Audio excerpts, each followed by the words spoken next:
मैं जैसा कहा था बिल्कुल वैसा ही हुआ है। पर सुमन जेल नहीं जाएगी। तीर्थ भैया, हमारी डील हुई थी, आप उस डील को बदल नहीं सकते। हमने डिसाइड किया था कि सुमन इंदौरी का चैप्टर आज खत्म होना ही है। लेकिन इसमें सुमन को जेल जाने की क्या जरूरत है?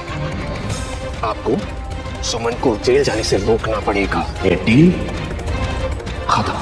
तुम्हारी माँ और बुआ ने इतनी नाक रगड़ी, सोचा उनकी इज्जत कर लो। अगर तुम्हें अपने आप को बचाना है सुमन, तो एक चॉइस है तुम्हारे पास, इस शहर को छोड़ के चली जाओ और तुम्हारा ये फटीचर परिवार इंदौर में नजर भी नहीं आएगा।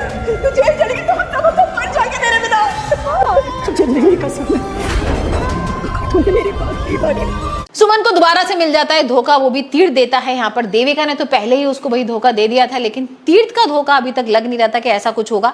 अभी तो यही लग रहा था कि तीर्थ और सुमन की शादी होने वाली है। यहाँ पर दुल्हन बनके तैयार भी हो गई सुमन और सब कुछ अच्छा हो जाएगा, नई शुरुआत होगी, एक नई कहानी देखने को मिलेगी, रोमांटिक सी। लेकिन यहाँ पर तो कुछ अलग ही ट्विस्ट आ जाता है।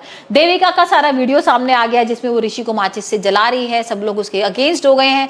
देविका को तीर्थ घर से बाहर भी निकाल देता है। यहाँ पर देविका गुस्सा भी कर रही है चंद्रकांत और सब लोगों के ऊपर, कह भी रही है कि अभी तो तुम जिस हालत में हो ना, तुम हलवाई रह जाते और यहाँ पर तुम नमकीन किंग जो बने हो ना, सिर्फ मेरी वजह से बने हो, मेरी बदौलत सब चीजें तुम्हें मिली है। यहाँ पर इतना तुम लोगों ने पैसा कमा लिया है, नहीं तो तुम लोग भिखारियों की तरह घूम रहे हो। तो मतलब बहुत कुछ उसे उल्टा सीधा बोलती है और यहाँ पर कुछ भी कुछ कहने को तैयार नहीं है, सब चुप है यहाँ पर। और पुलिस आती है और गिरफ्तार करके ले जाएगी भाई देविका को। अब देविका कहाँ चुप बैठने वाली है, देविका भाई गजेंद्र की बेटी है और यहाँ पर वो धमकी भी देके जाती है कि मैं गजेंद्र की बेटी और तुम लोग को छोड़ने वाली नहीं हूँ। और यहाँ पर ऐसी कुछ होता है, हम देख रहे हैं कि सुमन बहुत खुश हो रही है, दुल्हन वुल्हन बन के तैयार होगी, ये मंदिर में वेट कर रही है तीर्थ का।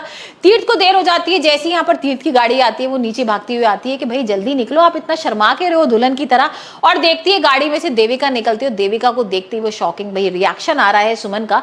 और देविका यहाँ पर उसका मजाक बना रही है कि शादी करने चली थी, दुल्हन बनोगी तुम, वो भी तीर्थ भैया से शादी करोगी, और यहाँ पर तुम्हें नहीं बताया कि तुम्हें धोखा मिल चुका है। पहले तो उसे समझ में नहीं आता कि क्या हुआ, यहाँ उसको ये लग रहा है कि तीर्थ के संग कुछ गलत हो गया है, इसने गायब वगैरह कर दिया है तीर्थ को। लेकिन अब वो जैसी तीर्थ को देखती है उसके गले वगैरह मिलती है और यहाँ पर तीर्थ बिल्कुल शांत है। अब भाई गुलशन को पुलिस लेकर आ गई। गुलशन सारा इल्जाम लगा देता है सुमन के ऊपर।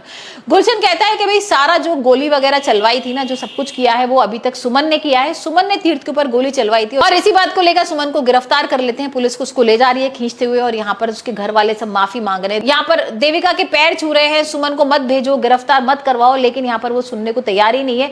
यहाँ वो चिल्ला चिल्ला के भाई तीर्थ को ही बोल रही है कि मैंने तो कुछ ऐसा गलत ही नहीं किया है, तो आपने मुझे धोखा कैसे दिया। अब क्या चीज ऐसी हुई जो तीर्थ ने भी देविका के साथ हाथ मिला लिया, क्या कहीं ऐसा तो नहीं देविका को फंसा रहा हो। मतलब दोनों चीजें हो सकती हैं, या फिर वाकई में वो उसने दोबारा से धोखा दे दिया। पहले भी हमने देखा था ना कि सुमन को सिर्फ 6 महीने के लिए उसको रखना था अपने पॉलिटिकल करियर के लिए, तो क्या दोबारा से उसने ऐसी तो नहीं किया कि कुर्सी के लिए उसने सुमन को धोखा दे दिया।